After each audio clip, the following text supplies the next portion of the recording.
Hello and welcome to Ask Me About K-Pop, the essential guide for recent converts and seasoned fans alike. My name is Shannon. And I'm Angelica.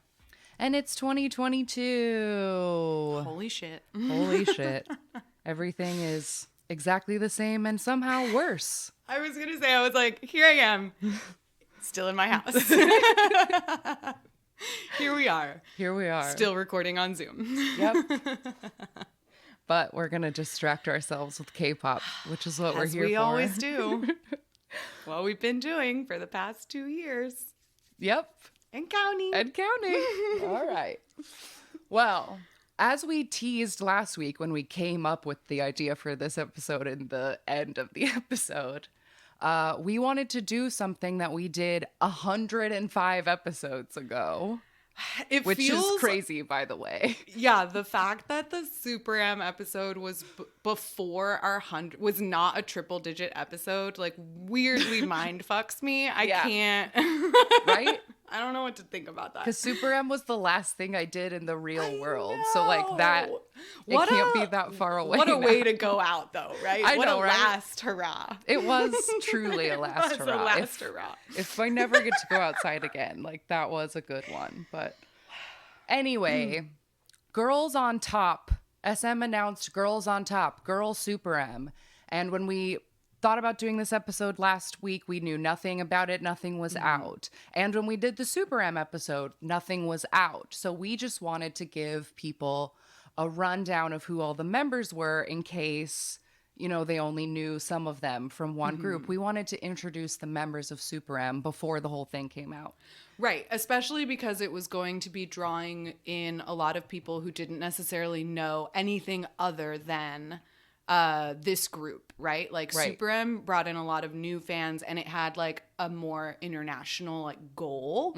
So it was important to be like, hey, all of these people actually are really well established. So here's a little bit of a background of like why they're the K-pop Avengers. So similarly, all the ladies of Girls on Top are already really well established artists. So in the same format, we're just going to break down who each one of these phenomenal ladies are.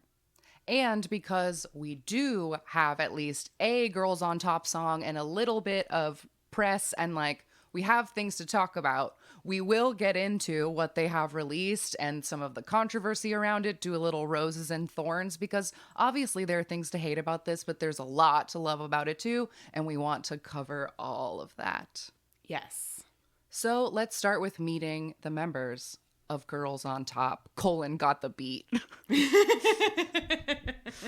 Yes, and similar to all of our deep dives, we will be doing this in age order, starting with the oldest, who in this case is also the leader, and it is none other than Queen of SM herself, Boa. Birth name, Kwan Boa.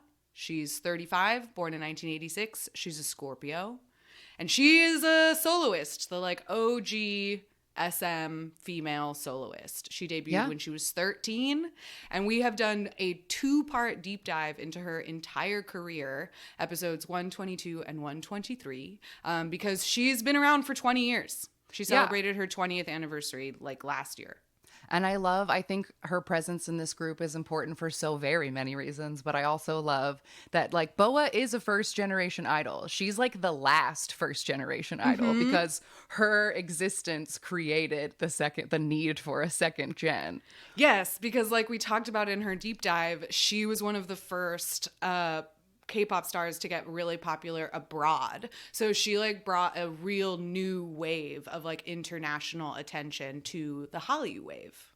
Yes. So like that means this group like spans all the generations, and I think that's really fun. That is really cool. You're right. It does span. It's got first, second, third, and fourth generation idols. That is really cool. Girls on Top indeed. Yeah, I love it. So yeah, like we said, we've said a ton of things about Boa in a 2-part episode, but like fun things about Boa. There's lots of fun things about Boa. Yeah, I struggled to find fun facts about her because we've already talked about her for like 3 straight hours. But I did read somebody, I think it was like the Rolling Stones article about Girls on Top. Because since this time on like Super M, I feel like we were able to get ahead of the like Western media coverage of Super M because our episode came out first. But because like Girls on Top debuted before we did this, there's already other articles called Who's Girls on Top.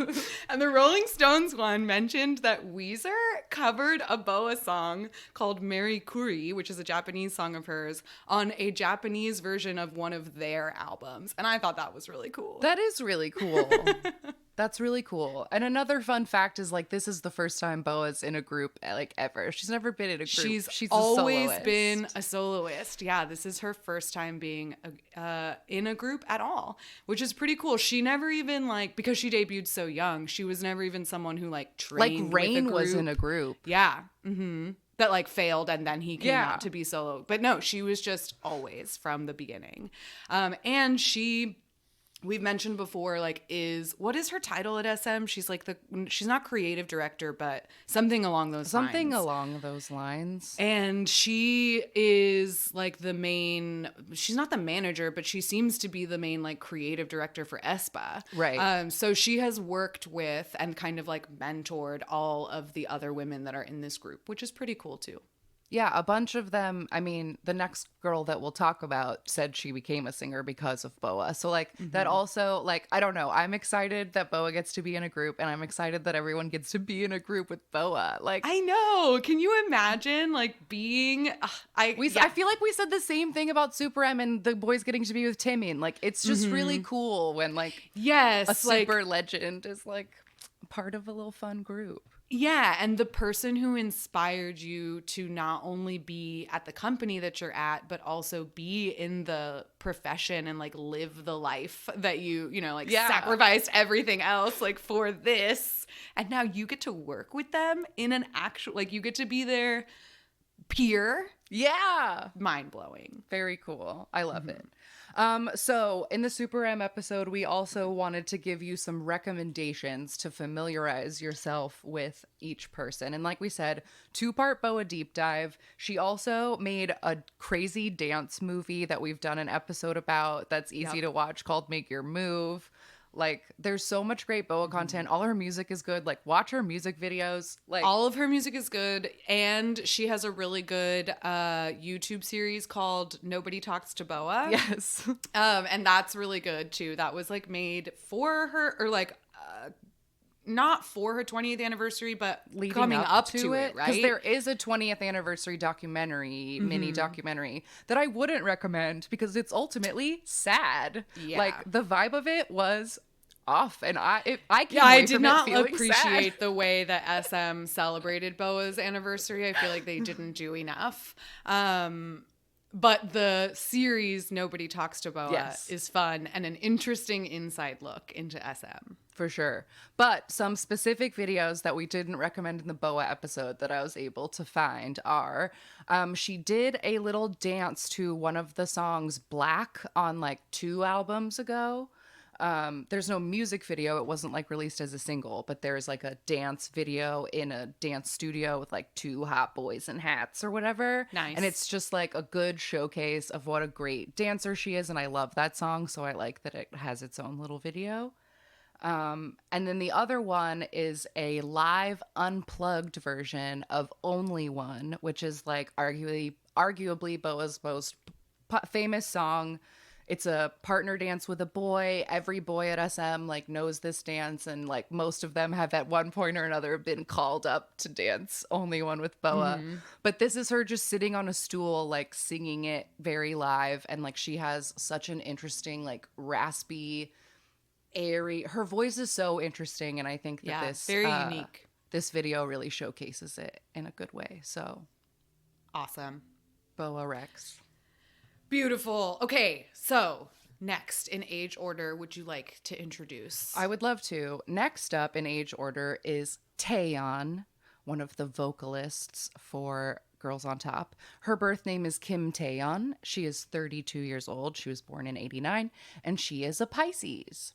And Taeyeon was in still is in Girls' Generation, and also was in the subunits T-Tae So and OGG. We did a deep dive on Girls' Generation. It's episode 54. If you don't know anything about them, go back and listen to that. She is the leader of Girls' Generation. They're like main vocal. She also was the first member to debut as a solo artist. And as a solo artist, she's released 2 albums, 7 EPs for 41 total singles. The next one comes out on the 17th, ahead of her a few days. 3rd full album in July, she announced. So excited. She's been nominated for 166 awards and won 37 of them by herself. Wow. She's a very beloved vocalist in Korea. She's amazing. I stan her so hard. Her music is so good. I like feel like I was thinking last night, like, why do I like Taeyeon so much? And I feel like it's the same reason that I loved like Celine Dion and Mariah Carey when I was younger. Like, I just love a diva. I love someone who like can Who's belt, just gonna sing, belt me a song. And like, she doesn't only do like ballads, and she's great at those, but like, I don't know, she makes like angsty, like her, I don't know, there's she like makes Taylor Swifty vibes or something. Like, she just makes girl music. I love it. Yes, I was gonna say girl music too, but also she's a really fun artist to like to pay attention to, because I feel like she tries something a little different in each album and EP. Like, she's such a good singer that she can sing anything. So she kind of does. Like, she doesn't stay in one lane. I feel like she explores kind of a spectrum of like pop music, and she makes really, really fun stuff. I'm more on that when we talk about recommendations at the end of this episode. Okay, great. And a fun fact about Taeyeon, she has a tiny gray poodle named Zero that she takes everywhere. He's very precious. And she is currently one of the cast members on Amazing Saturday, a wonderful, fun variety show. Yes. That you should watch if you don't already.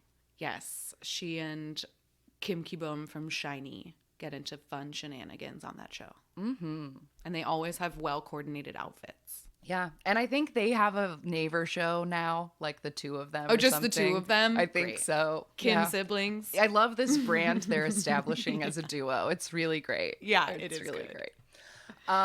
So recommendations for Taeyeon, like a ton. I'd really, like I said, her music is great. Just like start the This Is Taeyeon Spotify playlist or something. Like, you'll enjoy it. But some specific videos.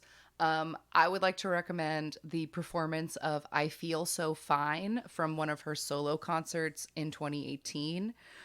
She's wearing like a big, long, beautiful princess dress, and she gets like raised up above the crowd to like belt this song. And her it's Celine Dion moment. Wonderful.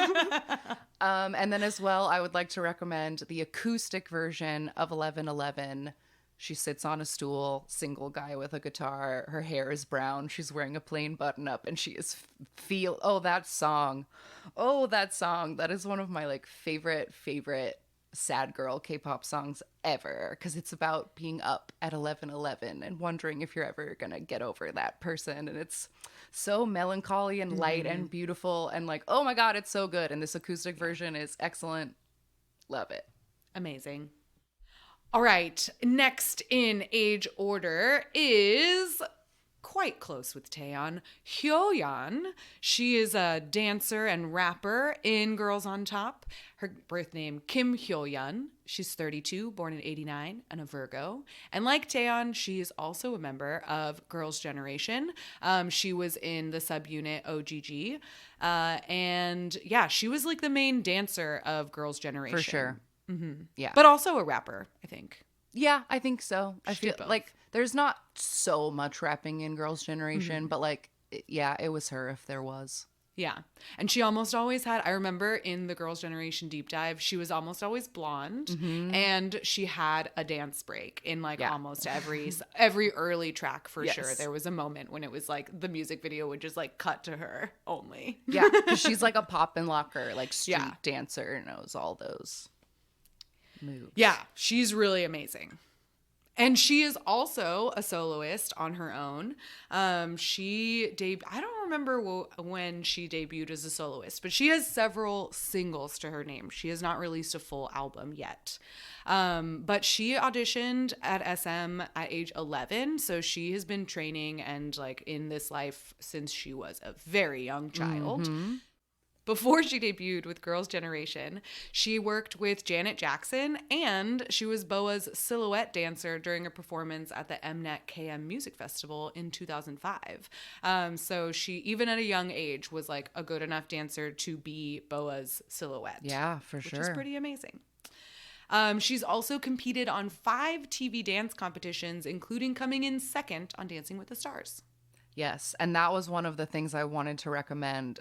You can watch like all her Dancing with the Stars performances. They are nicely logged on YouTube, but I specifically wanted to recommend a cha-cha to Hush Hush because OMG, I don't understand how she came in second. Yeah, it's truly she's nailing amazing.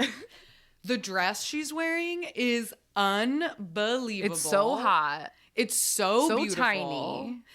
Slits up to the side, like backless. It's just like painted on her. She looks amazing. Her footwork is so fast. She was like gliding. I almost like was like watching figure skating at certain points because they're so smooth. It was great. And then there's like a whole part in it where she starts like popping and it was like crazy. It was so good. It was who beat that? An actress, apparently. I didn't go look at any of her videos, but I don't believe it. It was rigged, I tell you. Yeah. But the other video that I put in recommendations, I feel like if there's no way I've not recommended, I know that in the last almost 200 episodes we have talked about this before. Because the amount of times I've watched this video, there's no way it hasn't come up. But you can find it by searching for Dancing 9, Girls' Generation, and EXO Special Collaboration Stage. It's from 2013. It's Kai and Lei and Hyoyeon. And they just like get it to this dance, to this really annoying like dubstep song, but they're just like fucking rolling on it and it's mesmerizing. Yeah. I've seen this video so many times I can't even tell you.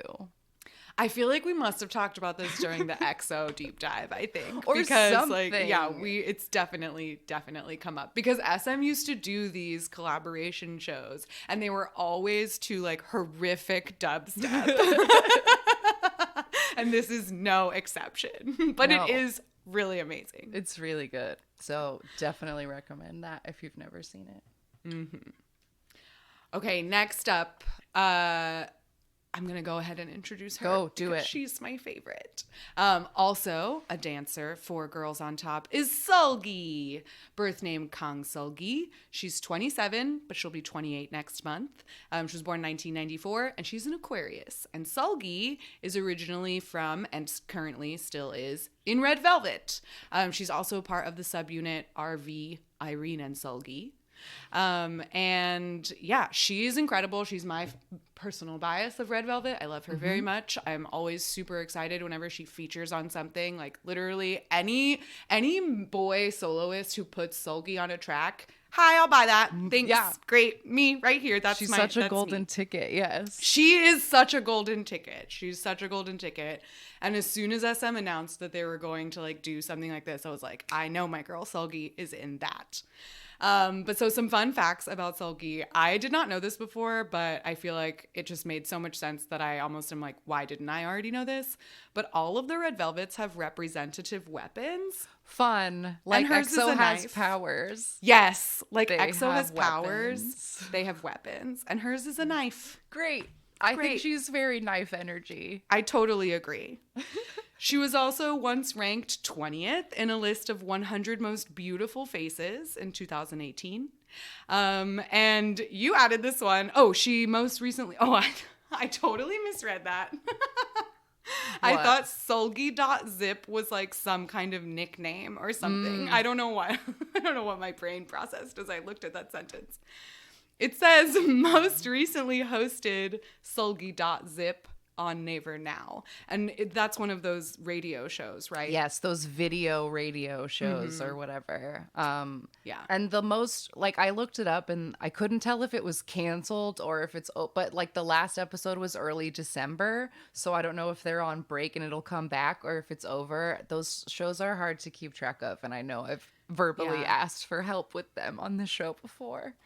Yes, and I think some of them seem to have like a specific start and end date, and then others seem to be more flexible. So or like I don't the know. one, some of them seem to have rotating casts. yes, one of the ones that the Monsters host like has been on a long time, but they don't always host it. Or there's, I don't know. It confuses me is the point. But anyway, she has one. And it seems like the time that Twice was on was a real good episode because there's a ton of clips of that one on YouTube. So like I should watch that because it seemed like maybe it was a good time. Yeah, great.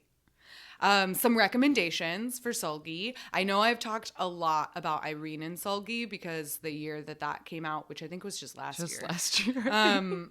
No, I think it was 2020. I think it was 2020. Okay. Oh, right. Yeah, 2020. Yeah, that was 2020. Oh my God. The year that came out, I definitely talked about it a lot when it came out, and also in our year-end episodes. They were my subunit of the year. So everything Irene and Sulgi have done, great. Check it out. It's wonderful. Specifically, Naughty is mesmerizing and fantastic to watch. But I also recommend, off of that EP, Sulgi had a solo song which was called Uncover. And it's kind of a slower, like, ballad.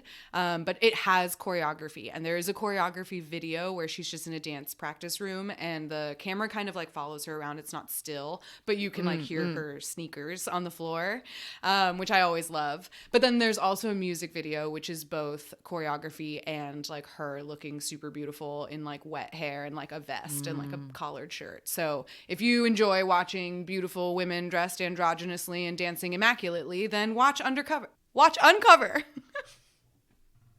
Great rec. Very great.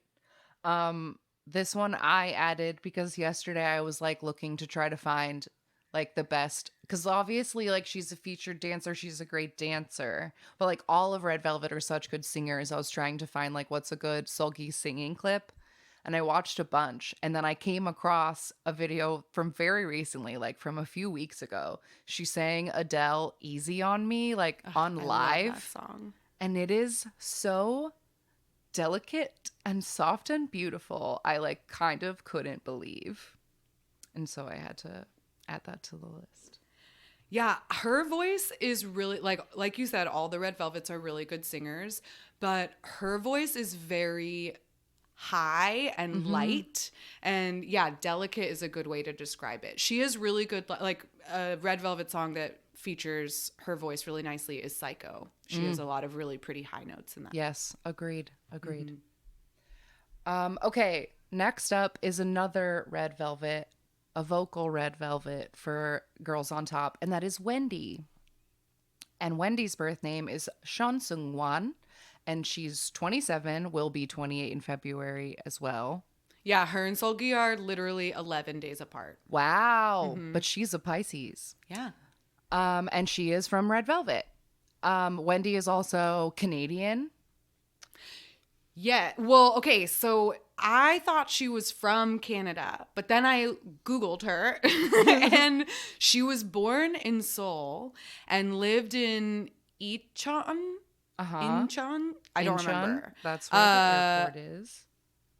I can't remember, but that's, maybe it was a different town. I don't remember. Anyway, she was born in Seoul. She did not live there. She lived in another town until her 5th year of elementary school. And then she studied abroad in Canada and the US for middle school and high school until she was cast at a SM Global audition in Canada in 2012. So I think she's Korean. I don't think she's like, she's not half white. No, right? I don't like, no, she's like so. Korean. Yeah. But she just lived in Canada. Yeah. And I always thought she was Canadian. Yeah, I just assumed she was part of the Canada crew. Yes, I did as well. But I guess she probably bonded because she lived there. But over Canada things like Timmy Hortons or whatever. Yeah, whatever else Canada things are. What was I gonna say though? Hold on. Wendy. Canadian. Oh, I was reading things. She tried out for Cube before she landed at SM. Mm-hmm. And her representative weapon is scissors. Yeah. I love that too. I love that they have representative weapons. Can't wait to do our Red Velvet deep dive so we can talk more about that. About these weapons. Yes, but Wendy is like the main lead. What I don't remember which one is more, but she's whichever one sings the most, she's that one. She has all the high notes. She's like the Taeyeon of Red Velvet, and that she gets the big high note and the like. And the really big belts, because Wendy's voice is big. Like, Seulgi's voice is very small, and she is a huge, like, Seulgi can sing really high. Mm-hmm. But Wendy's voice is enormous. And she has, like, the huge belt and also the insane whistle note, like, super smooth riffs, too. Like, she's a powerhouse vocal. Mm-hmm. So, which is also how I would describe Taeyeon. So having the two of them in one group is really cool. I think so. And the two moments, they both get like real good moments in the song, which we'll get to. But recommendations for Wendy, like, I mean, type in Wendy singing into YouTube. You'll be blown away. You'll be blown away. And in every Red Velvet song, she always gets the best lines. But I found we've talked about it on the show before, but there used to be a show called Fantastic Duo where celebrities sang with real people. It was the best show ever. Seulgi and Wendy went on the show together. So there's a lot of really good clips from their episode, but I specifically wanted to call out in the episode, they do a trio with Kangta, and they sing the song Doll, which came up last year in our 2001 deep dive. It was a song that Kangta wrote for two sekshkis that had gone solo or something. Oh, yeah. So it's like an old, like, first Jenny song, but the two of them sing it with Kangta in like this absolutely incredible 3-part harmony. It is astounding. There's also a version of them doing it at SM Town, but I think the Fantastic Duo version feels more live. It feels more, I don't know, it's got a little more grit in it than the very polished SM Channel one. Sure. But both versions are available. So Kangta, Seulgi, and Wendy, Doll. Fantastic duo. And then the other thing is a couple of years ago now, I don't know when, don't ask me about time anymore, Wendy did an SM station with John Legend called Written in the Stars, and it's a beautiful song, and there's a music video on like a snowy train, and John Legend is there. They probably weren't in the same room at the same time, but he is looks in like the music video. Mm-hmm. And it's really nice. And it's fully in English, isn't it? Yes, it is. Yeah. Mm-hmm. Yeah, that is a really beautiful song. All right, next in age order, we reached at last our newest ladies, our rookies, 4th gen idols. First up, we have Karina, who I guess in Girls on Top is a rapper. She has literally like 6 different positions in aespa. It was like face, center, rapper, blah. She's the like, leader too, right? Yeah, there was such a crazy list of positions. I chose rapper because I remembered her having a rap, like the rap lines with Hyoyeon. In this one. Yes. So her birth name is Yoo Jimin. She's 21. She was born in 2000, and she is an Aries. And like I said, her group is aespa, so she just recently debuted. But before she debuted, she trained at SM for 4 years, and she also appeared in Taemin's Want music video. And I think I also saw, I didn't do a lot of investigation, but I think I saw on my YouTube suggestions that maybe she's also on stage with him once or twice. Oh. But I don't know. Don't quote me on that. She also, fun fact, has a black belt in Taekwondo, so she can kick your ass. Yeah, love that. And to be completely honest, like, I don't really know anything about aespa. I now know who Karina and Winter are because I know their faces from this. Like, I know there's only 4 aespas, but I hadn't, like, I knew, you know what I mean? I just hadn't taken the time to get to know them. So I don't have too much to say about Karina, but I will recommend, just because I don't know her very well yet, I recommend two things that I found when I just Googled Karina Solo. One is that she did what I can only describe as a car commercial partner dance with Kai from EXO. And it's from the Tucson Beyond Drive virtual showcase. And I don't know what song they're dancing to. It's not either of theirs. But there's like, they're on this huge stage and there's just this enormous car in the middle of the stage. And it starts with her like dancing, and then I think he gets out of the car. Yes, he does. Yeah, he gets out of the car, like he was in there the whole time. And like at a certain point, she gets in the car too. But like they take turns dancing around the car, and then finally they dance together. And it's a real partner dance, like no manner hands. They really touch. They're both very good dancers. It's a lot of like body rolls and like wavies. But yeah, so I thought that was really cool that she got a chance to do that. Very good. Yes. But my other recommendation, oh no, wait, this is your recommendation. You do this. Oh yeah, I was going to say I don't blame you, because I spent a long time last night trying to find like any aespa content that I could to try to get to know these girls, and there honestly isn't that much. Like there isn't that much. They're like a pandemic debut group. They've never put out like a whole album. Like there's honestly not much. Yeah, there's an EP. Yeah. But they haven't done a lot of, like, they haven't gone on many shows. They didn't get to do any, like, Cosmopolitan, does aespa know each other? Like, I don't know. There's just, like, not a lot of aespa content. So it's not your fault. But I did find that they were on episode 303 of Knowing Brothers. And Karina performs a little SM dance medley of, like, some Super Junior, some Irene and Solgi, some classic Girls' Generation. And she's so good. Yeah, she's very good. And I love watching an SM dance medley. I do too. Because you know that like those 4 years spent training is just like, here, learn all of the dances that all of our groups have already done. Yeah. Like You that's gotta know. such a big part of it. And I love that. I do too. So then that brings us to our final member of Girls on Top, our maknae, who is Winter.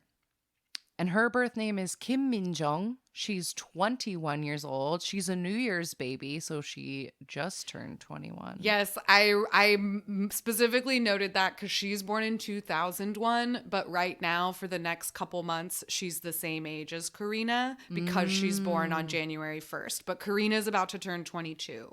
I see. And so Winter just turned 21. I see. She's a Capricorn, and she is from aespa. She also trained for 4 years like Karina, and she is from Busan. So I wonder, I gotta pay attention, see if she has a cute accent. Yes, that's why I wrote that down, because I was like, whenever somebody's from Busan, they always make them speak in dialect at some point. So I was like, gotta keep an eye out. Winter, Busan. And I had a good laugh at this other piece of fun fact that you wrote down. Yes, I saw on her K-pop profiles that her EXO bias is Baekhyun. I died. I like, you know that it took like that it's taking every single cell in her body not to ask Taeyeon everything. I'm like squirming just thinking about it. It makes me like unbelievably giddy because it's just so funny to me. Like, yeah, because she's young, right? She's like Right. 10 years younger than Taeyeon. And so like she was literally a child like when Baekhyun debuted, when Taeyeon debuted. Like they were her like Justin and Britney, I can only assume.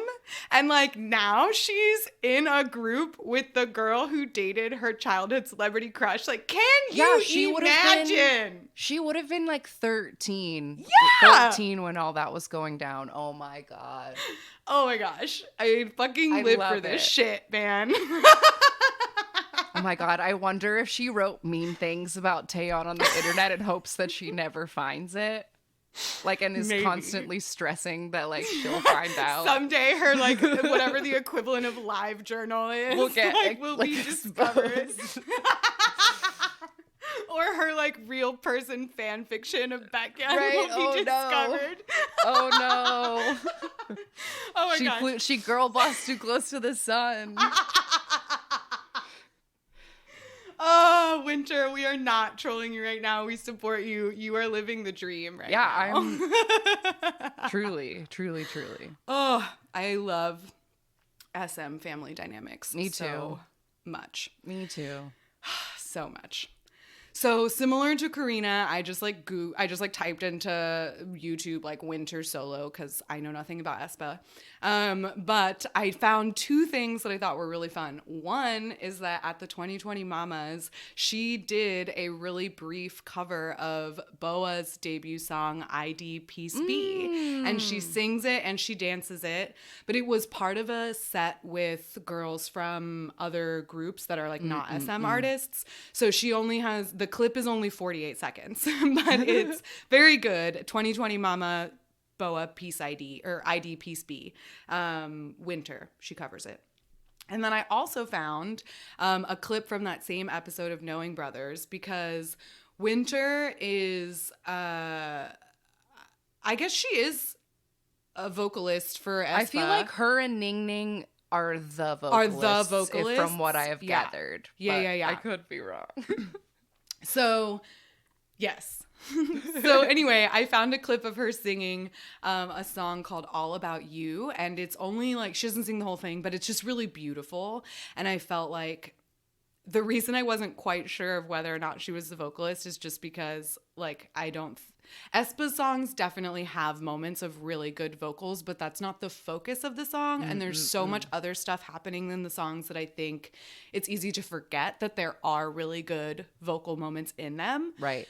And this song is like a pretty soft ballad. So it's a side of her voice that you definitely don't see in aespa. Sure. So All About You, Knowing Brothers 303. The title of the video on YouTube is all in Korean, but that will bring it up. It will indeed. I tested it. I made sure. Yes, I had only found the Korean title, so I just put it in the doc being like, help. I don't know what this says, but this is what I want to wreck. I found it. I knew you would. So those are our members of Girls on Top, got the beat. And I say got the beat because we learned after they had debuted something we did not know about this group, which is, quote, it will feature SM Entertainment female artists in various combinations and subunits. Mm-hmm. So it's not Girl SuperM. Yeah. It's Girl NCT plus SuperM. Yeah. Yes. Because, yeah, that's a good way to think of it. Is like we're making Girl NCT, but in where we can just like put them together in any combination that we want. But rather than recruiting a whole new group of girls, we're just going to choose from the girls we already have. And saying that out loud makes it sound like kind of a bummer, actually. Yeah. But it's a good analogy. Yeah. So this first iteration is Girls on Top, Got the Beat. Yes. And they were initially announced, I think you said this at the beginning, December 27th. And they made their debut on January 1st at the New Year's Eve SM Town Kwangya special. Yes. And we were told in the like few bits of press that Got the Beat unit will focus on intense dance songs and performances. Mm-hmm. So their debut song, all they have released so far, is definitely an intense dance song and performance, and it is called Step Back. Don't bring it to me 'cause I try.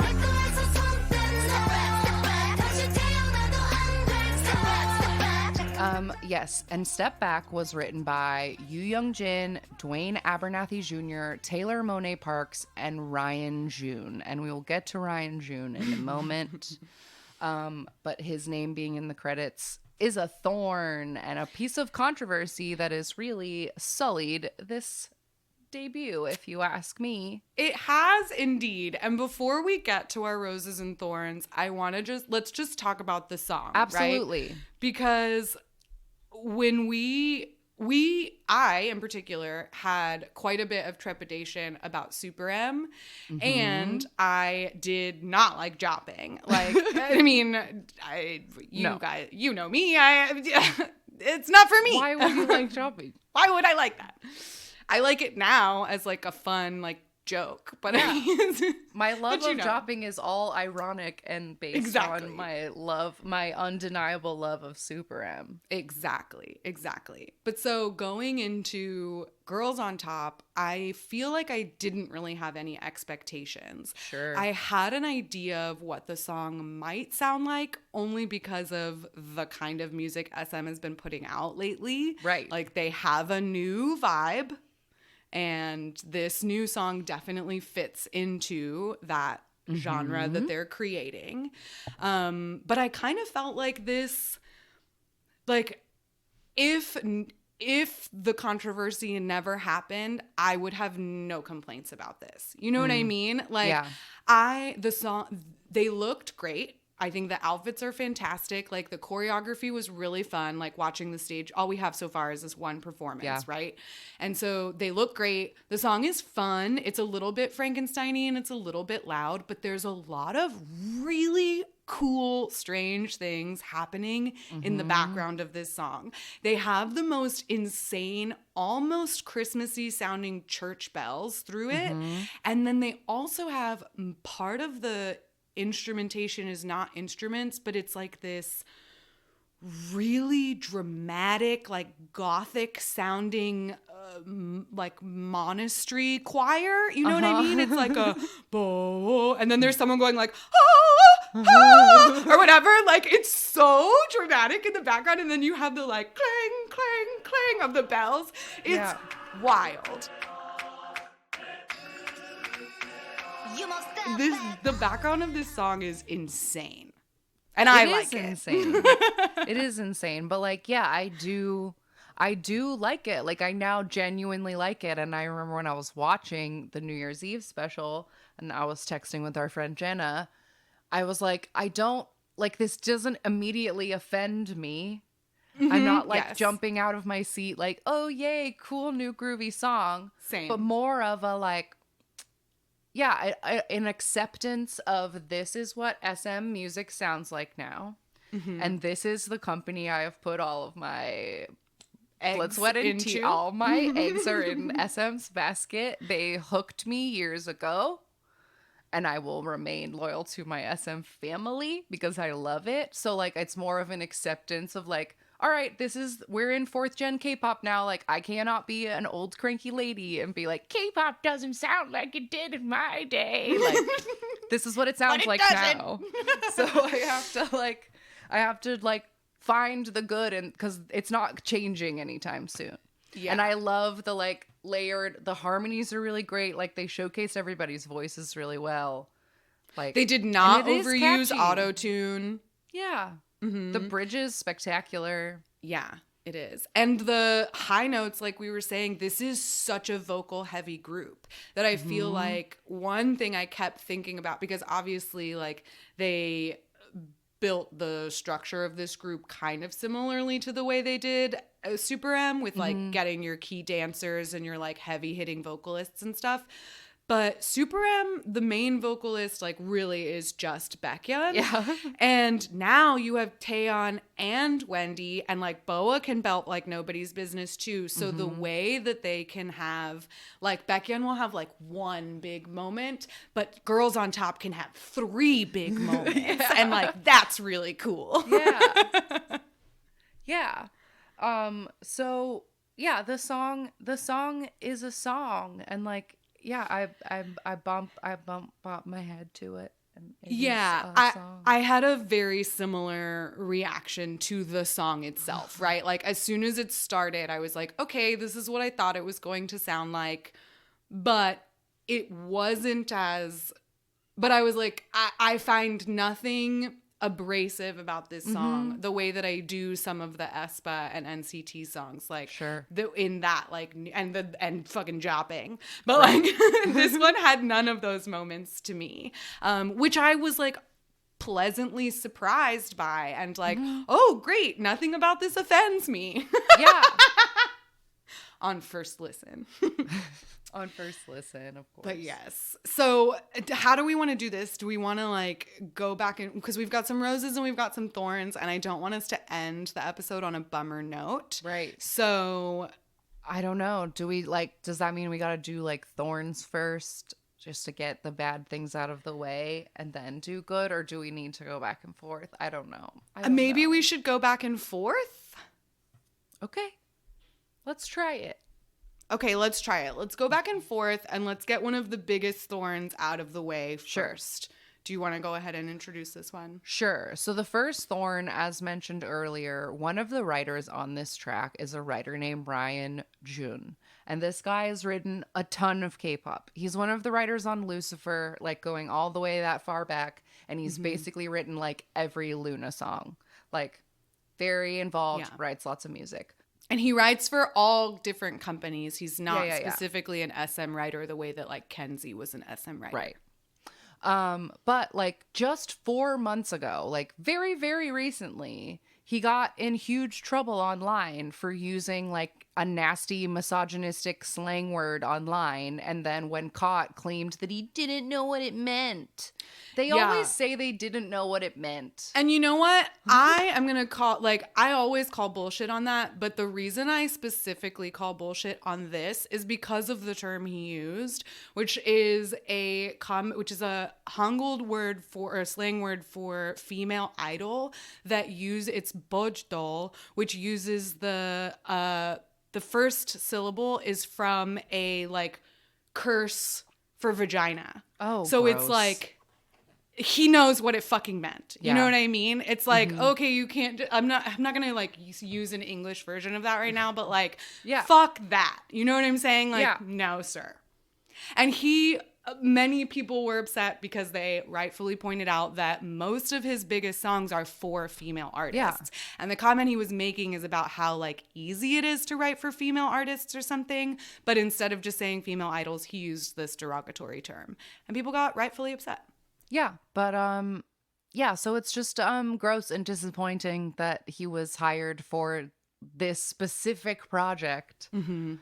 Especially when it was like such a recent, not that it would have been better if it was 10 years ago, but like it literally just happened. Like whoever could have typed, like you type his name into Naver, it would have come up. So like, it's just really frustrating and annoying that he's involved at all. And we don't know, obviously, like when the song was written. So if it was like already, like his involvement may have already been done by the time like they wrote the this shit 2 came years out. ago. Like, it's been sitting in a box. Who knows? Yeah. But either way, it's just fucking disappointing. And it was not a great piece of news to get like at the start of all of this, because we certainly got no ounce of controversy when it came to SuperM and like the music that they were putting out. So it's just a bummer that when we try to get a group that's highlighting the phenomenal female artists that often get overlooked at SM, that this fucking guy had to write their song. Yeah. Bummer. Thorn. But a rose to counteract it. I'm just real easy rose. Their outfits on that stage are fantastic. Kind of like if you had asked me what they would wear, probably would have guessed something along these lines for sure. They're all in mini skirts with like high boots and like some form of long sleeve. And it's all kind of like a black, silver, red, gray palette. But there's really good, like, specific pieces. Boa is wearing this, like, chain skirt made out of, like, chain fringe skirt. Which is fantastic. Solgi's whole outfit, she has, like, the shortest skirt outfit on. She is the best outfit, for sure. It's, like, this glitter silver corset two-piece. And she has this, like, great shoulder thing on. Oh, she looks fantastic. Yeah, and the little, like... Yeah, the little corset, and there's also a corset and boob window. It's like, it's so much. It's so good. It's so good. Like, I love all of the body jewelry. The body jewelry is amazing. They're all just like dripping in it. They even have like, Solgi has like full like strings of jewels in her hair, like in her pigtails. And one of Boa has like a crazy hairdo, and one of them is just like wrapped in like silver. It's really nuts. They are just like shining, like face jewels for everybody, like necklaces for everybody. I love it. Taeyeon in particular, she is my favorite top. Her top is stunning. It is one of the only instances of illusion netting where I've ever been like, wow, that Yes. works. Because it's like a corset top, but it has like one of those like period, like softer fabric on the like bust line of the corset that makes it look really delicate. But then there's illusion netting that goes all the way up to her neck, and the full sleeves are illusion netting. And she has this like what looks like a detached shoulder piece that is like clipped all the way down her arms. And it's so fucking cool. It's so cool. It's really cool. The like, yes, the silhouette that it creates is like so good. She like literally looks like a cartoon character or something. Like the way that the dress sits on her bust because of the illusion netting, it looks like only you could, like the way that Princess Jasmine's like outfit it defies gravity.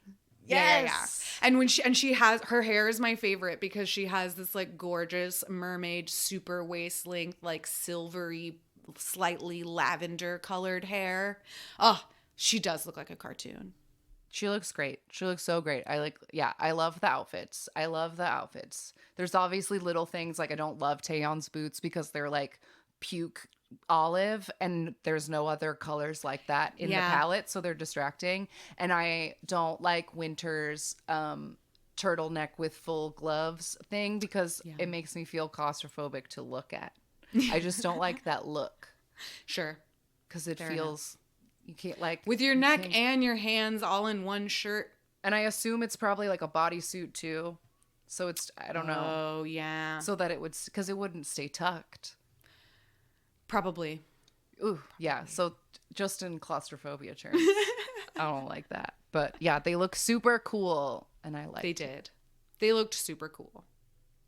All right, another thorn.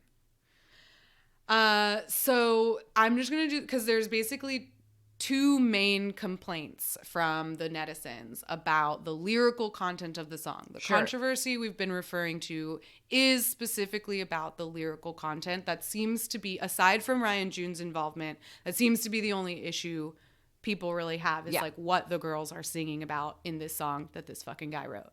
And so the first main complaint, the first thorn about the lyrics is that just in general, the lyrics are tearing down other women. The song is called Step Back, and like the main line of the chorus says, take your hands off of mine, step back, step back. It won't be enough, even if you're born again. You're like a poison to the good boys. They become lonelier as they drink more. And the whole purpose of the song, that's the chorus. Yikes. So it repeats. Mm-hmm. And the whole purpose of the song is telling this girl, step back off my man. You are, because you're a whore, worthless. A dirty, yucky whore, like, and you'll taint you might have. him. Oh, did you flirt with him when you were kids? That's cute. Get the fuck out of here. Like, it is so vicious. Mm-hmm. And I think even if the writers of the song had not been controversial, I think people would have had a problem with this. Or I would say I would have found it shocking if someone had pointed out, because I don't usually pay attention to the lyrics because this is all in Korean, and I definitely wouldn't have assumed that that's what this song was about. Sure. Because SM doesn't really make songs like that. Like Step Back, I would have assumed that it was like step back and give me room. Just one of those braggy like, NCT songs. Like me hyping yourself up. I'm the best. Step back. Not step back or I'll cut you, you slut. I don't know. It's just like so aggressive. But some cultural context for like why a lot of the netizens are very upset about the fact that it's an anti-feminist song. Because I saw some people on Twitter being like, why did you expect Girls on Top to create a feminist anthem? Like, you didn't put these kinds of expectations on SuperM. And I think that's a fair question to ask from an international standpoint. But just so that we know, in South Korea, feminism is still very much at the forefront of their politics and is very often brought up in current issues. In a recent study from just a few years ago, men and women agreed that gender issues were one of the largest points of contention in their current in their current events. We talked a little bit more about this in episode 131. We did a little brief history of feminism in South Korea because we covered misogyny in K-pop as part of our Shine book club. But just so that you guys know, or just so we all know where they're coming from, why they're making this complaint. As recently as 2018, 76% of men in their 20s and 66% of men in their 30s opposed feminism because they believe it means that women hate men. So that's why people are mad that this song is tearing down other women, because they're really fighting hard to get gender equality and to get women supporting other women. So this is not the kind of song that that fans want from the girl group members that they've been fans of since they were young women themselves. Sure. Yeah, I totally get that. Like, I don't think I would have wanted a girl power anthem either, because I usually find that stuff like eye-rolly, fucking patronizing. So like, I wouldn't have wanted that, but like, it is a bummer to get catty bullshit, because I can't, I mean, I'm sure people will come at me with examples, but like, I don't feel like that is in a lot of my, like, I don't recognize that as a K-pop sentiment. I also don't, to me, like, just thinking about even the Western pop music that I listen to, like the more modern Western pop music, that's not the themes of right? Like, it feels like an outdated premise for your song. Like in the 90s, like we got like Monica and Brandy, the like boy is mine. Yeah, right, the boy is mine. Like that kind of shit definitely happened in the 90s and like early 2000s, but it does feel like an outdated concept for a song when like you could just be singing about how great you are instead. Yeah. You know what I mean? Yeah. And like how you could just be talking about like how no one could ever take your man, or how your man is so lucky to have you, or like, yeah, sure. I don't know. You think like when I think about like Dua Lipa or Taylor Swift or even like Cardi B, like none of these women are making songs that are tearing down other women. Yeah. I don't know. They're just singing about how great their own pussies are. Exactly. As they should be. Girls it's 2022, damn it. Girls on top. Okay, so that's the thorn. Rose, what's our next rose? Oh, did we want to do the other lyric one just in a row, or go back to it? We'll go back to it. Yeah, it's a different okay. issue. Back to lyrics in a moment. Next rose. Really wonderful moments of mixings of groups that are great. There's a Taeyeon Seulgi dance duo moment that is excellent, and the Hyo Boa Seulgi dance break. The way I like raised my hands up when it happened, because I was like, this is what I wanted. Like 3 generations of like best dancers in their groups. Like, yeah. And like not only best dancers in their groups, but like Seulgi, Boa, and Hyoyeon are like widely respected as some of the best dancers of K-pop. Like, so cool. It's like getting to see Taemin and Kai and Ten like dance together. Like, and it was great. It's so great. It's so fun. Love that. It just makes me giddy and excited, and it's fun to watch people like do what they're best at.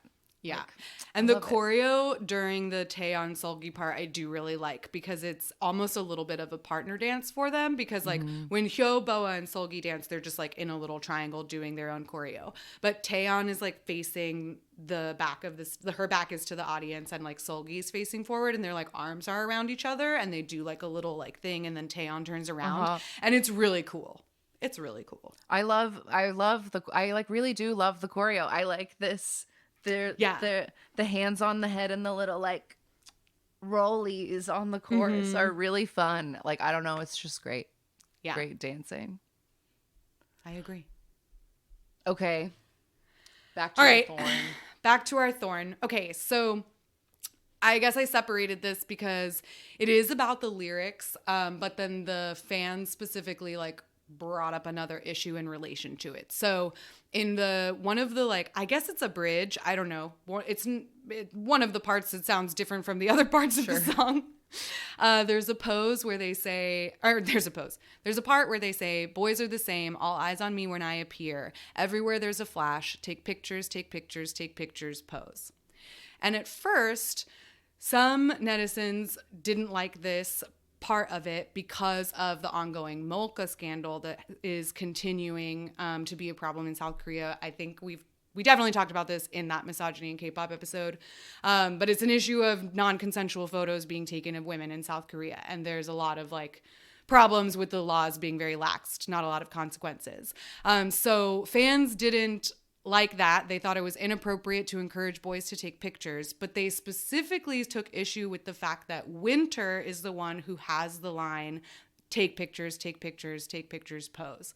And the reason they thought it was, I guess, in bad taste to have Winter sing that line is because in April of last year, there was a brief scandal or like moment where Winter was in the news because in a behind the scenes video of a magazine photo shoot that aespa was on, fans noticed that there appeared to be a man taking a photo of Winter without her knowledge behind her. Like she's talking to the camera and he comes behind, and fans thought that he opened his phone and took a photo of her. And they even called SM directly to report this, like once the video came out. And SM put out a statement that said the individual who appeared in the video in question is the photographer who was in charge of the photo shoot, and we have confirmed that he didn't do anything that warrants misunderstanding. And they thanked the fans for being vigilant and keeping an eye out, but like confirmed that Winter had a good time at the photo shoot. Fans didn't really swallow that pill. They weren't like really having it, and it didn't seem like that appeased them, but that is the official statement of what happened. So that's the thorn. All right. Next, Rose. High notes. Taeyeon, Wendy, Winter, and Boa all get wonderful lines. Yeah. So actually 4 great vocal moments at least. Suck it, Baekhyun. But yeah, I love the vocals. Like I said, I think it's great that the chorus, while lyrically stupid and repetitive and maybe annoying, I like that it has harmony in it because it like makes them seem like a scary gang. And I love the bridge. It's like definitely one of those Frankenstein-y SM bridges that has nothing to do with the rest of the song, but it's so pretty, and like Boa, like, oh, Boa's voice.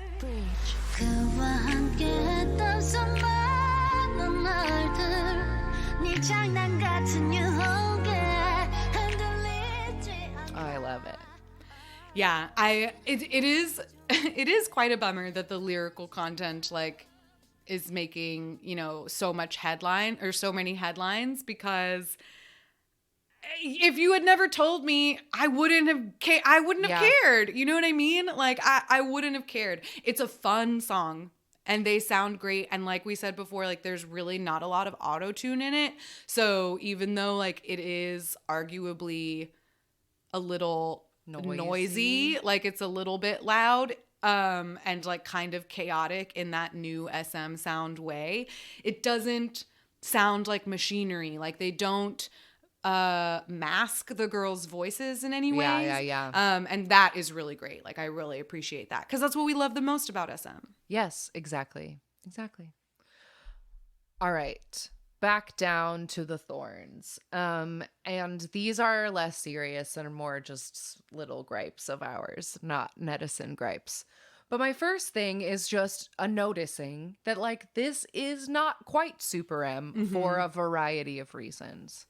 One, SuperM was backed by Capitol Records, a very old, very powerful American music label that has money coming out of everywhere. Their butts.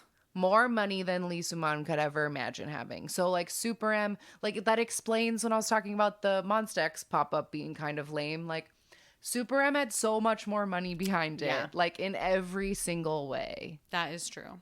And it was also supposed to be an international debut, despite the fact that they only sang in Korean on that first album. Like it was not. You know what But I they mean? came here to the States in order for- to promote. They went on U.S. television shows. They had their debut showcase at Capitol Records here in LA. Like, this was intended to be an international supergroup. And that's why they did that press tour, so that they could get everybody to be like, oh, who are all of these people or whatever. And then they went on a world tour. So, like, pretty quickly. So, SuperM definitely got more of a red carpet treatment and rollout, I would say. Yeah, so I guess that's just like, it's disappointing, but not at all surprising. Right. That the girl version is lacking in literally every way, because that's how it goes with girl groups in K-pop. Especially at SM.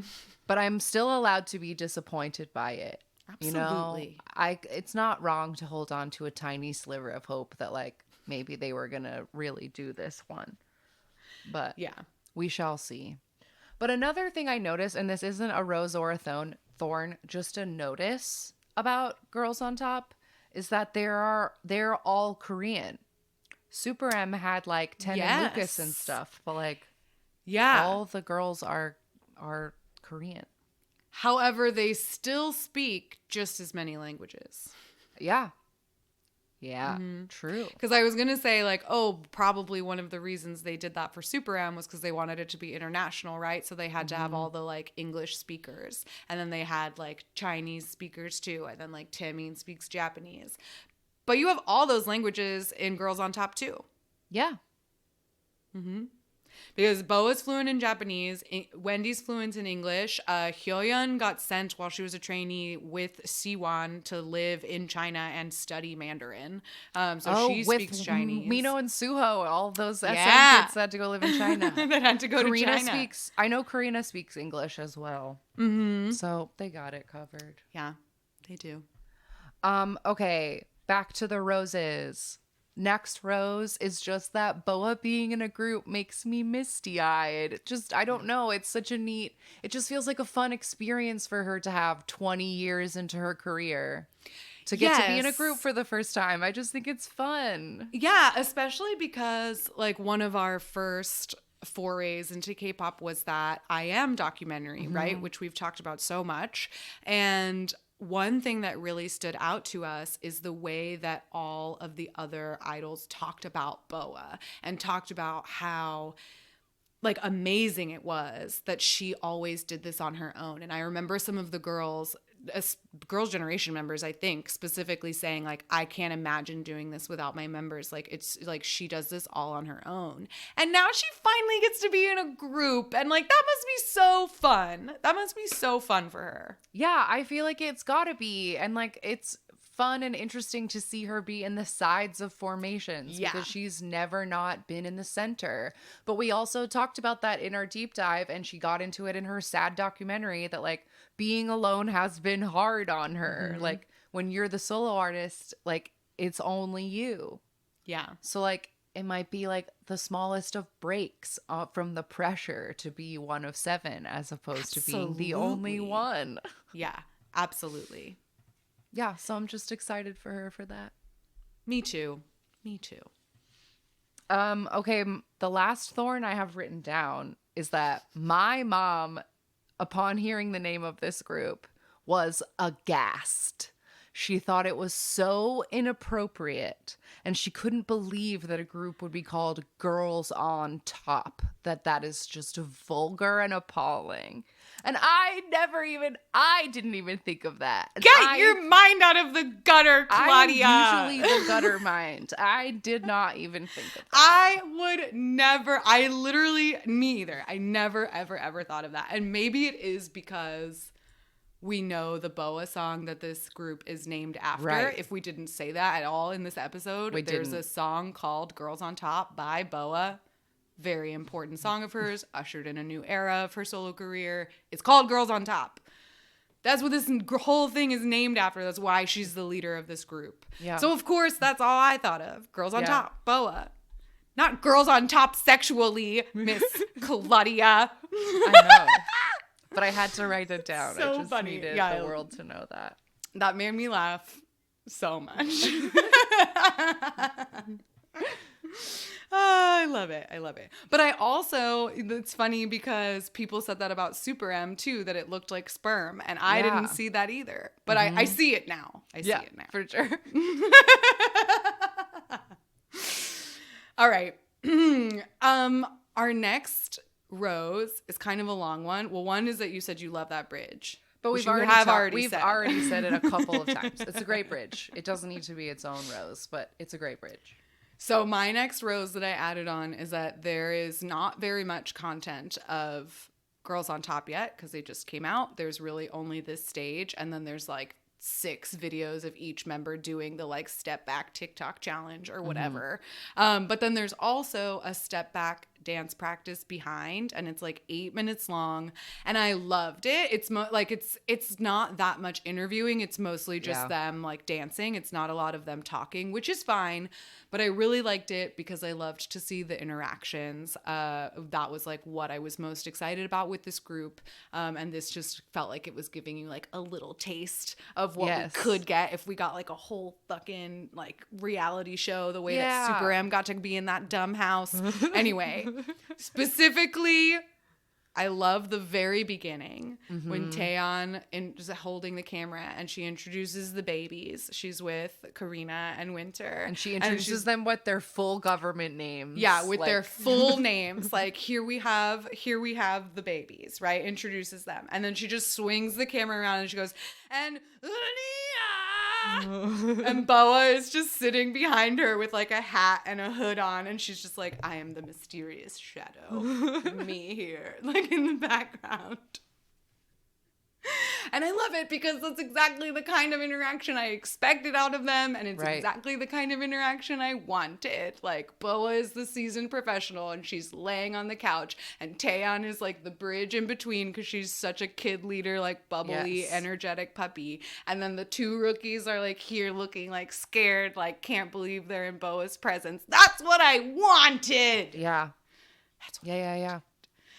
Which brings me to my general statement that I just love all of the interactions between them. Like, getting to see them collaborate, just the idea of, like, getting these girls mentors that have, like, been there. And I don't just mean the Espas, but I also mean, like, the Red Velvets and the Girls' Generations and, like, Boa, too. Like, they have, I feel like, although the girls that are coming from groups obviously had their members to, like, not commiserate, but like to lean on exactly. But then like to have, these like cross-generational relationships is really nice because it is way harder to be a female idol than a male idol. And that, especially at a company like SM, which has repeatedly done shit for their girl groups. Yeah. And so like, I just like the idea of them being this little like support group for each other. And I just really like that.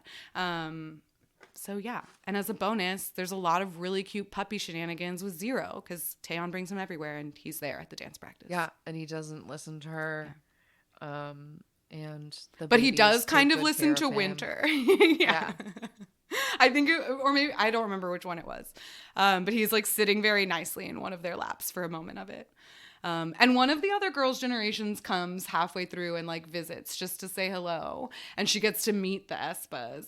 And it seemed like, she had not met them before. And I think it's okay, yes. I was like, I couldn't, because she's wearing a mask. Yeah. And I thought, I was like, it's not Yuna, but it's Sohyun. I think you're right. But yeah, so she stops by and she like gets to meet the Espas. And she's like, I'm so happy I came by. So it's just nice, damn it. It was just nice. It's just and, like, nice. Yeah, I noticed. Weird thing if you watch it though, it's clear that like not everybody's schedules were lining up very well. So like there are points where like Boa is not Boa, it is a dance teacher whose face has been blurred out. Yeah. And there's a part where like Sulgi is like teaching some of the other members part of it that like they weren't there for or whatever. Like they definitely had to like piece them together. There's also, but they did. It has a few cute interactions, but again, not as many because it's like a 10-minute video where barely anything happens. But there's another video of them shooting the stage and then taking group pictures. But it's mostly just them like posing while the instrumental of the song plays 57 times. But there's a couple of little in-between cutie moments. Yeah.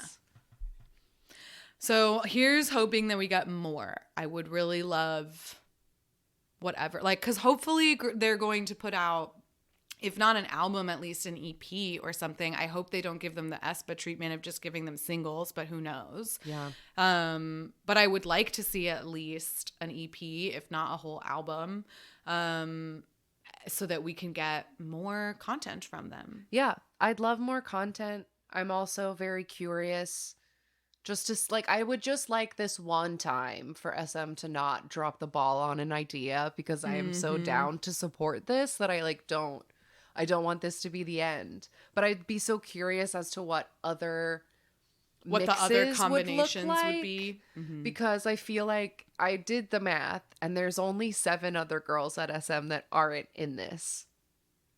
But I also feel like of those 7 girls, like, you might not have the right amount of like vocalists, or like it might be a weird combination. So I wonder if like, is Sulgi going to be Mark, and is she gonna have to be in all of the, like, who are they? Definitely. What are they gonna do? Yeah. Like, I just want to know what they're gonna do. I do think that there would be repeats. I also feel like it opens the door to do smaller combinations, like only 5 or only 3, like, you know, like TTS, OGG, like not always 7-member combos. Like you can do different stuff. And I also feel like a lot of the combinations would probably have Boa in them, if not all of them. I feel like they should. Yeah. I feel like she should be the Mark. Yes. Okay, I would like that. Right? And everything, because then everything can just revolve around her. Yeah. As it should. Yeah. Good idea. Yeah. So SM, jot that down. Thank you. Thank you. Please. In Boa, all things are possible. So jot that down. Well, we do have a voicemail about this. Should we play it? Great. Let's do it. All right, so let's hear from our pal Marissa. She left us a voicemail about Girls on Top.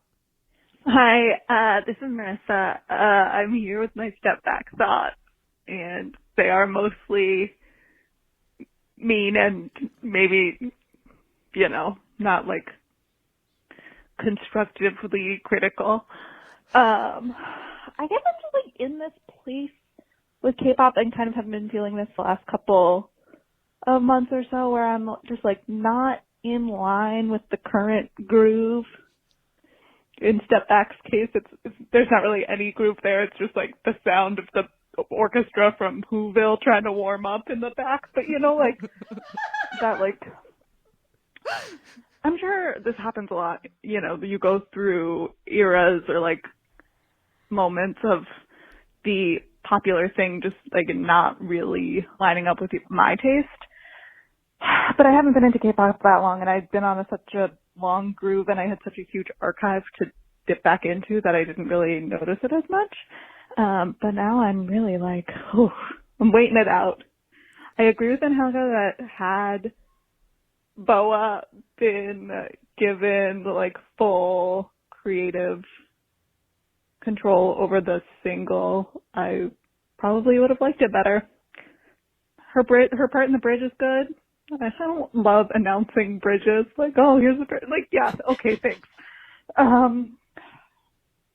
Yeah. So I'm just like, why did SM? Well, and it's like I can't even be mad because I just saw a tweet that could be a lie. Again, I don't fact check stuff. I'm not smart. But I just saw a tweet that it's been like number 1 for the past 4 days. So clearly SM knows what they're doing. I just don't like it. And so maybe it is I who am wrong. But if I had that group of women assembled, that would not be the choice I would have made. Maybe that's the nicest thing I can say about it. I hope that you like it. Because it's better when you like it. And I don't want everyone to be over here with me on Nutty Lady Island, but alas. I hope you guys talk about it more in the next episode. Always love the end of the year stuff, especially love Yusong and his Twice stand-up. I hope you have a happy or had a good first week of the new year. All right, bye-bye. Well, I mean, I don't think that you're wrong, Marissa. Like we said, we No. also are not feeling this new groove. And like, I mean, I like that Whoville orchestra warming up. That's the part I like. Yeah. That's the part of the song I like. I love that description of it. Is really perfect. I think it's fantastic. But I also really like that part of the song. But yeah. But I mean, like when we first heard it, you know, our reactions were, oh, this doesn't offend me, which isn't exactly like a ringing endorsement. You know what I mean? It isn't a ringing endorsement, no. I will disagree that I do love announcing a bridge. I think it's hilarious, and I love it. Oh, she every said time it SM happens. loves doing it. She didn't say she didn't like it. She was just like, I Okay. guess SM loves introducing a bridge, which she's right, they do. I do love it. Take it to the bridge. I like this I bridge. love this bridge. I love it. So I like that it's just bridge. It's Yeah. just very She simple. just says it. Bridge. But I also fully agree. And again, with the Boa part, like, I think that is my main disappointment. That is just like, why didn't they just hand this to Boa? Like, Boa Yes. writes great music. Boa is an excellent star in her own right. Like, Boa is the center of this group. Like, why was Boa not entrusted to write a banger for Girls on Top, which she would have done? She absolutely would have done, because we talked about that a lot in her 2-part deep dive, how she like slowly gained full creative control over her own music. And we talked a lot about how once she finally started writing her own stuff, like that's the best of Boa's discography. Yes. Like she writes good music. Like that entire Woman album is fucking flawless. Like she's such a good songwriter. And yeah, it is just like what, like from a business standpoint, like why are you paying these outside people like when you have someone already on your payroll who can write a better song that isn't going to get you into the press for the wrong reasons? Yeah. So yeah, it was just, that was a mistake. And I think we're allowed to be mad about it. Yeah. But yeah, I totally, like, I absolutely get it, Marissa. And I get going through like moments of K-pop and like not always feeling like you're with the groove. But like, I think it might be a product of like doing this show so long and like coming up on like 9 years of being a K-pop fan and studying 30 years of K-pop that like, I think I'm now able to just like view it all as like a whole picture of a landscape of a piece of history and like music and time.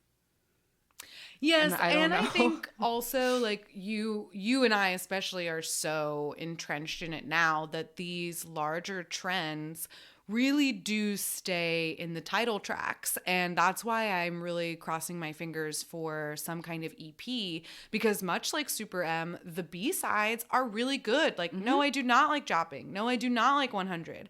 But Can't Stand the Rain, absolutely. Like they have really good B-sides, and that's where I'm like kind of hoping for more for Girls on Top, Yeah. because that seems to be the trend also of just SM too, right? Like all the in-citizens, I almost called them netizens, all the in-citizens like tell us that the B-sides of NCT are so different from their like loud title tracks, right? So I don't know, I think like even though these trends, you know, do come and go and sometimes we like them and sometimes we feel out of the groove, like there's always so much K-pop coming out that I feel like you can find other things among the new wave. You know what I mean? Yeah.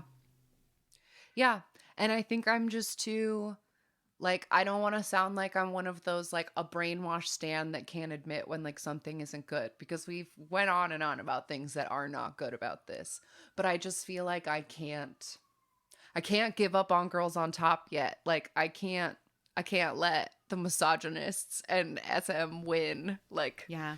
we got to stand You can't let behind Ryan them. June win. Women No. support other women. Yeah.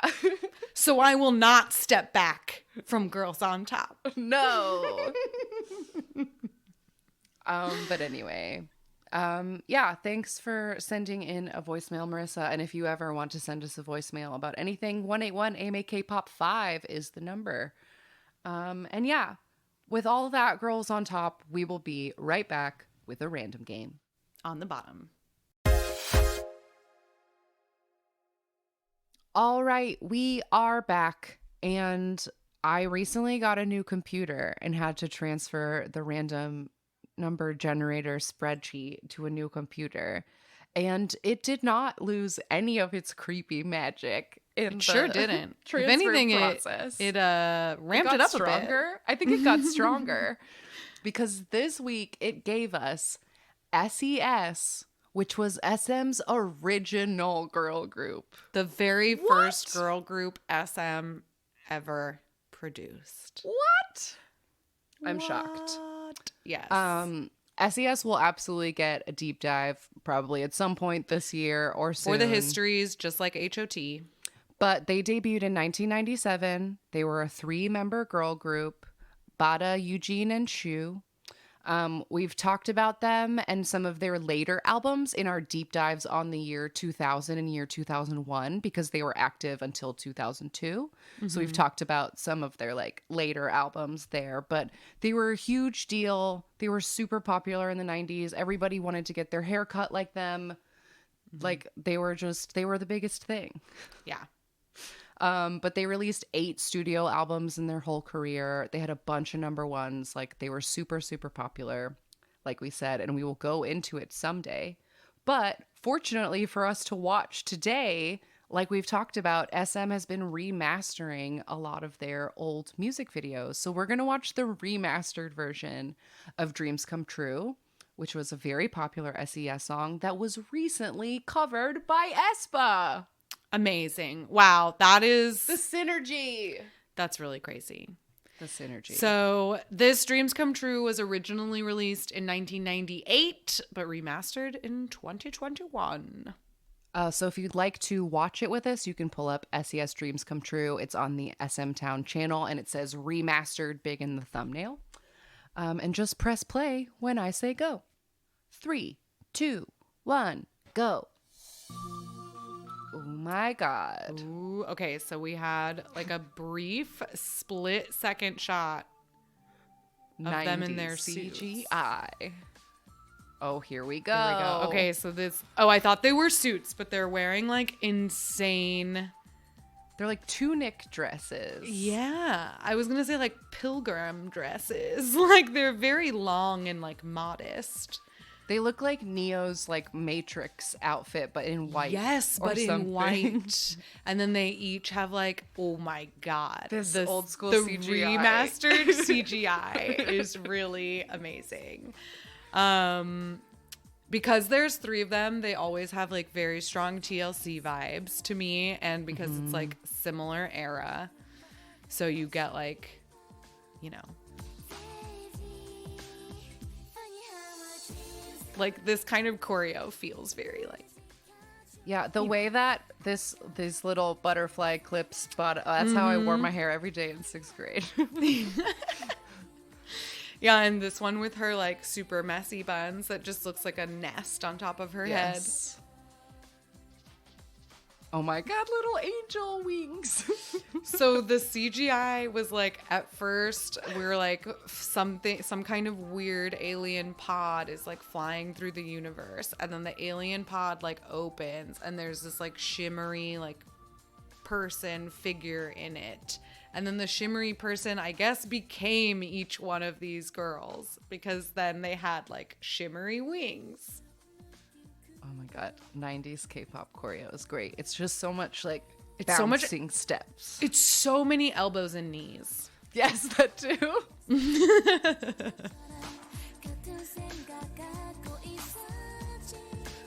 Eugene's bangs are like the straightest bangs I've ever seen. Yeah.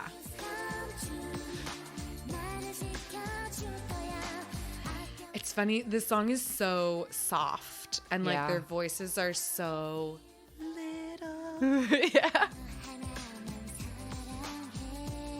Like, come on. Yeah, that's just like a baby voice. Yeah. Just doing like a whispery baby voice. But this little groove Little is pipey. so good. Yeah, I love it. Ooh. These outfits are so silly. They look like they're made of plastic. Yeah. Oh, they're little fairies. Having so much fun. They're in like their little fairy glowing. pond. Oh yeah, Ooh, they disappeared. That CGI. Money well spent, SM. Why are they like blurry? Oh my god. An alien is rapping now. Wow. That was unexpected. That did really come out of absolutely nowhere. Suddenly Eugene had a tiny like little alien in her hand and it did the rap. And it looked like a weird voice. like troll Yeah, it mushroom looked like doll. a troll. Yeah, it didn't look like an alien. It looked like a weird forest gnome. That looks like the ship that's at the end of School I was Oz. gonna say that! It's the same It's a CGI. canonical SM UFO.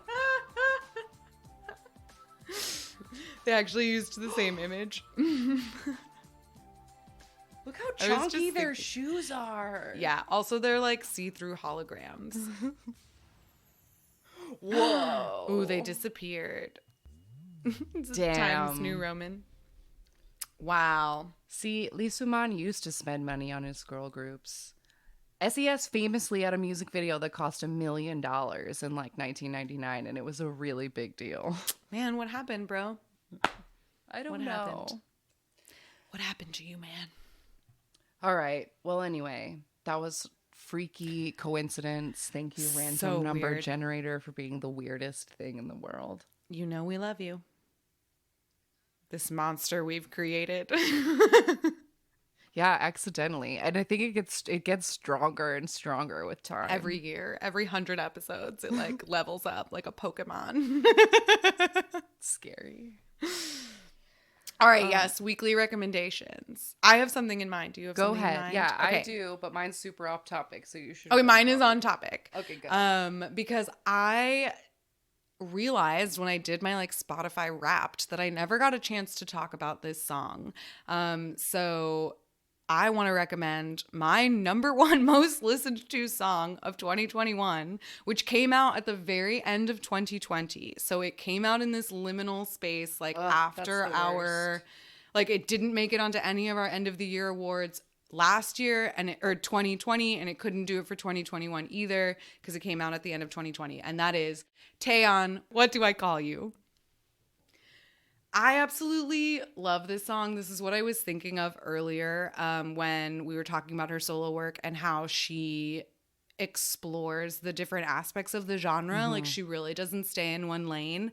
And I think this song is so cool and cool but sad, to quote Key's Saturday Night. Like that is a perfect description of this song because I love the way that she kind of like sings and then like goes into this like gorgeous high note that like just slides right into the chorus, and the like syncopation of the lyrics is really fun, but it's like a very sad, melancholy song about like not having this relationship anymore and like not knowing what to call this person because like what even are you to me now. And this came out, she had an EP that went with it, and each of the songs is a little bit different. Like it doesn't necessarily follow the same vibe as What Do I Call You, but the whole EP is really, really nice. It has like 5 or 6 tracks on it, and I loved it, and I listened to that song the most last year, so that's my recommendation. Wonderful. I'm pretty sure that was also one of my absolute most played because as soon as it came out, I listened to it so constantly, like on repeat. Yeah, 'Cause it's just like on that. a loop. It's one of those songs. But yeah, it's so good. The like on the like she like holds all of those through to the next one. Like yes, it's so the like, vocally this is impressive. natural.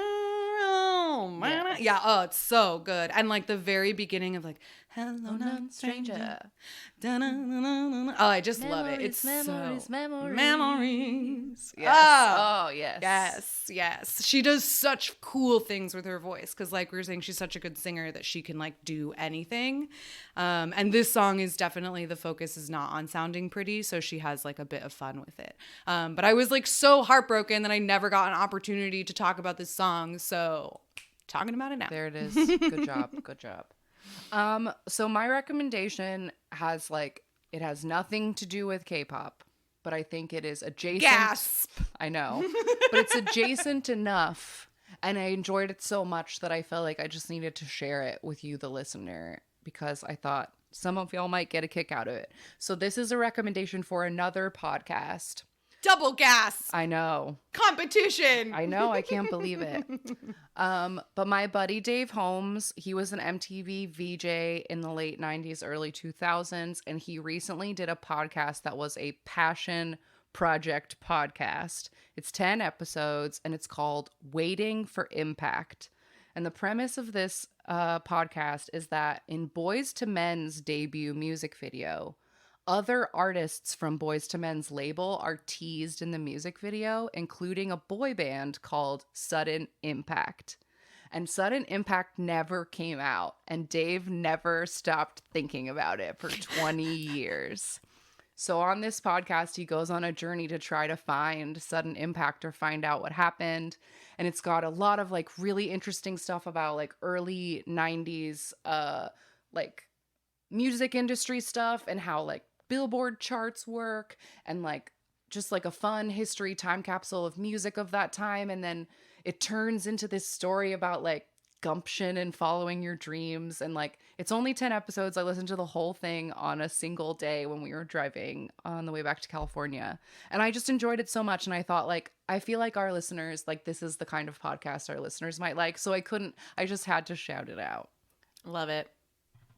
Sometimes it's not all about K-pop. It's not all about K-pop, but I will say one thing I can recommend that is K-pop and came out yesterday and blew my mind is Changmin put out a music video for one of the singles on his album that's coming out, and it is so wild. It's so wild. It's like a Meatloaf song. The song is, I don't even know what to do with it, and he looks amazing, and it's so cheeky and it's so crazy. Oh my God, I watched it in the morning and I immediately went to go message Jenna, and I locked myself out of my Instagram. So I need to reset my password because I wanted to scream at her because she's such a Changmin bias and I couldn't.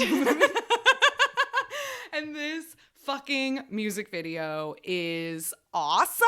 Yeah, it's great. It's so cool. And I saw some of the two Cassies I follow on Tumblr who were talking about how Changmin has created a very specific persona, celebrity persona. Max is a different person than Changmin is. Yes. But even his just general attitude about celebrity culture and about his place as a cog in the machine and whatever. And then this style of music that Chocolate gave us with this kind of screaming I don't know, edge to it. Yeah. And this whole music video is called Maniac. And it's filmed an Alfred Hitchcock movie or something. And he has there's different acts or whatever. It's act 1, Black Widow or whatever. And at different points, he is both the woman who gets killed in the shower in Psycho, but also Norman or American Psycho. He's different characters and personas, and he has a crazy chest tattoo and flame tattoos, and his costumes are so brightly colored, and oh man, it's just really good. It's such a cool song. Yeah, and I'm super looking forward to this album. The pictures he put on Instagram yesterday of him in those bell bottoms and coat, looking like Prince and Bowie. Fur oh my God. coat without a shirt on underneath, and he's wearing bell bottoms and heel boots and standing in shadows with an inch of eyeliner on. Get the fuck out of here! I know. Shim Changmin. Unacceptable. But also so exciting. And as Jenna pointed out today, Mino is doing music shows for Heartbreak. Yes, I saw that. Yeah. And then Changmin promoting same time. Maybe fun times. That's all. I mean, they're besties. They're besties. They're like so lovey-dovey on each other's Instagram. It's fucking adorable. It's They're super like cute. always complimenting each other. And like every picture they post, they're just like, oh my God, how are you so handsome? It's really cute. It's really cute. They're I love very their cute. friendship. I love them Changmino. All right. Well, that is it for today. Thanks for listening to this recap of Girls on Top with us. If you would like to get in contact with us, we can be found at AMAKPopPod on Twitter and Instagram, AMAKPopPod@gmail.com for emails. If you want to be like Marissa and leave a voicemail and maybe hear it on the show, 181-AMAKPop5. You can send us presents or letters to P.O. Box 26096, Los Angeles, California, 90026. Linktree/AMAKPop will take you to our Discord where you can hang out with fun listeners, our YouTube and Spotify playlists. We make them for every episode. So all the recommendations of Girls on Tops, we'll have those in a playlist for you. Easily accessible. And that is all the places, I believe. Oh, Patreon. Join our Patreon, patreon.com/AMAKPopPod. We put out bonus Fun video bonus content stuff every month. And yeah, I think that's it. Next week, I believe our show turns 4 years old in a few days, which is so shocking to me. I can hardly believe it. That is really nuts. It's so nuts, but I've caught wind that y'all are planning something. We don't know what it is because we're not allowed to look. So I guess stay tuned to find out what happens next week, because I guess I'm going to wait on y'all to see what happens, to see what we haven't do. planned an episode yet. I don't so know. you tell us what to do. We'll be waiting. We'll be waiting. Next week is just going to be us drinking wine. Yeah, I'll just sit here. I'm going to turn the mics on and sit here and just like wait and see what happens. We can just reminisce about the past 4 years. I mean, why not? Talk about favorite moments. Yeah. I mean, we can shoot the shit for an hour. Yeah, Damn. we do it all the time. Shit. That's all we do. All right. All right. Goodbye. We love you. Bye. Jonghyun, you're our inspiration.